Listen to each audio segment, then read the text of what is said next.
Back at Fenway Park as the Red Sox gear up for Game 2 against the Royals, and we continue our women's celebration here at Nesn. What makes today so historic for Nesn and also women in sports media entirely? Because it's the first female broadcast duo, and secondly, just the first time we've had an all-female broadcast team.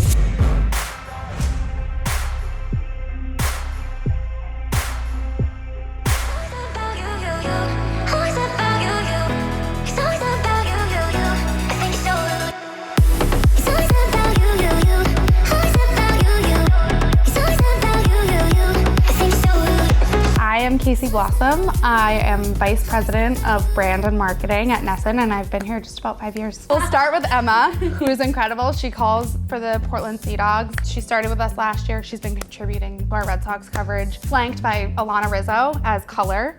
Alana started with us at the beginning of the year. She hosts a number of our shows, our Unobstructed Views show, so she's just a part of our broadcast. What do you hope a younger girl who's watching in the audience tonight leaves the game thinking? I would like someone to leave the game thinking I can do this too. And I think that is why we're trying to bring this to the forefront of everything, is to show that you don't have to look like everyone else to have this job. That if you have a passion for it and this is what you want to do, then you should be able to go after it and be up here one day. And to hope that one day this isn't the story when those little girls finally get their chance, that they can just come up here and call a game on a Tuesday night. You're allowed to make changes in your life. You're allowed to reset. I mean, certainly journalism wasn't my first avenue in terms of the real world after college, and I realized it was something I was incredibly passionate about because I've always been a sports fan, not necessarily baseball, but always been a sports fan as a spectator and as a participant in certain capacities. And I think you're allowed to reset, bet on yourself, take a risk, because if you bet on yourself, you're never going to be disappointed, and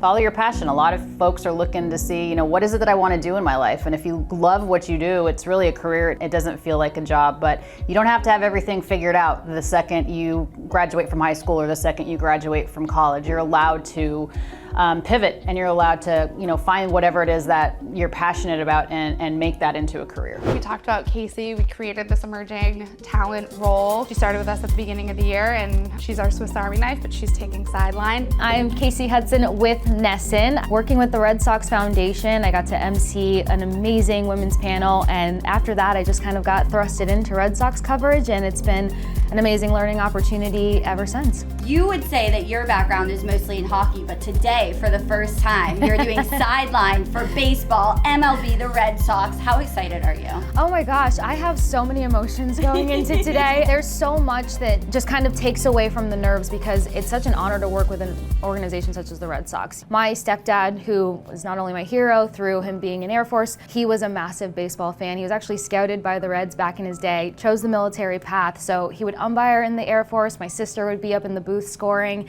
So you would think that I would have stuck closer with it. I didn't, but I also get to connect with my stepdad. He passed away 10 years ago from pancreatic cancer. So again, there's just layers of emotions that I think are gonna drive me through the night. On our desk on studio is Natalie Nori. Natalie reports on the Woo Sox and Hockey East, which are both on Nesn all year round, so she's a staple of our Women of Nesn community. Hey everyone, I'm Natalie Nori. I am a freelance sideline reporter. Today we're here at Fenway Park. So excited to be with Kat. What do you wish you could tell a younger you right now? I've been in this industry 7-8 years. I think my first game reporting on Nesn, I think I was 19 at UNH.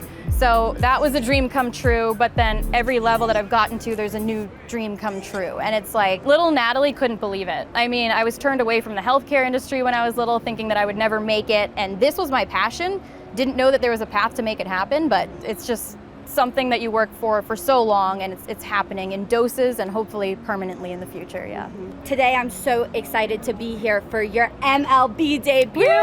Thank you. What does it mean to you to get your call up today and get to cover the Red Sox? I mean, it's just like being a AAA baseball player in a way, right? I kind of feel like it's the same thing. I mean, I'm obviously not on the same stage as they are, but today I guess I am. It means so much because it's like, wow, this is a dream come true. I grew up in New Hampshire, came to Fenway Park all through my childhood, grew up watching this team, and it's really just kind of full circle moment. It's crazy. Do you get goosebumps every time you come to Fenway Park? I do, because I feel like it's kind of like Disney World. It's the one place you can be a kid. It's the one place that like you can be a super fan and no one's gonna judge you because everybody else is too. I mean, this is one of the best ballparks in MLB, and I just think it's like the best thing that could have happened to a kid from New England. On top of that, you have women leading the production. Amy Kaplan, like I said, it's her job. She produces Red Sox games. My name's Amy Kaplan. I'm the coordinating producer for Red Sox. How have you seen the production evolve over your career? The biggest thing is that baseball's changed. The pitch clock has been huge. It has just cut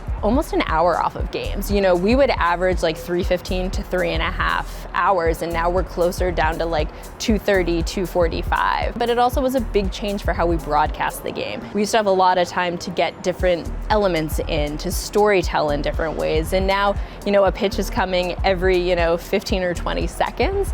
So we definitely have to be on our toes. It's almost evolved into a different sport in a good way, and in a way that I think people really like and gravitate towards. So today we have a history being made, first ever fully female broadcast for the Red Sox. You're a part of it. What does it mean to you to be a part of something like this? It's exciting because everyone who's on the broadcast is incredibly qualified. This year we have so many women at Nesn who are ready to be part of this. It's really exciting to just kind of put these women in a position to shine, because they have a ton of experience and they're really good at what they do, and they deserve to be here regardless of what night it is. My name is Courtney Mag. I'm an Associate Director of Content Planning and Strategy at Nesn. So obviously, Nesn gets to host and cover men's sports and women's sports. So with your role, what are some of the strategic differences in planning around the content for men's sports versus women's sports? When it comes to live games, when we're looking at social,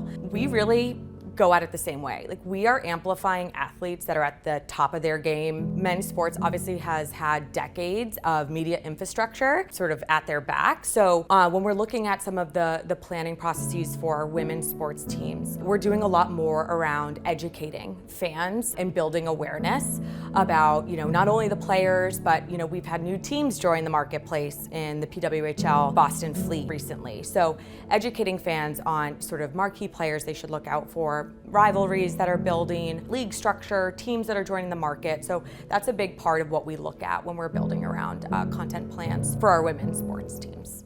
How do you think the storytelling of women's sports has evolved over the years? I think when I first started, it was almost like a preliminary bout, right? A fight that happens early on in the card, no one, is in the arena yet. It's going on, it's great, it's competitive, but it's really not like the marquee, the thing on the door that's getting people's, butts in seats. And I think, especially in the last few years, we've just seen that evolve and completely sort of accelerate. Women's sports is a calling card. It is a driver. It drives culture, it drives conversation, and we really see it drive engagement on our social platforms as well. Fan base is growing out. They're incredibly engaged, and they are willing, able, and ready to amplify their favorite players and teams when they see that content online. So that's really special and something that we see. From the Nesn perspective, again, we approach all these things from a holistic approach. Perfect example is tonight. We've seen Abby Newhook. We covered her on Nesn for the last few years through playing BC women's hockey. We saw her on Battle of Com Avs. We've seen her in Bean Pots. We followed her story through being drafted by the Boston Fleet in the PWHL draft this year. And tonight she's throwing out the first pitch and joining our Red Sox booth in the middle of the game. So we're really, leveraging our premier content engine to amplify sports stories like that, and to not only amplify and promote Abby, but promote the Fleet and promote women's sports on Nesn. So That's just 7 women. We have nearly 30 on the air and behind the scenes tonight as a part of our broadcast, just doing their jobs. it all comes back to one's main mission, which is to amplify women in sports, celebrate them, the ones that are in front of the camera, also the women behind the camera.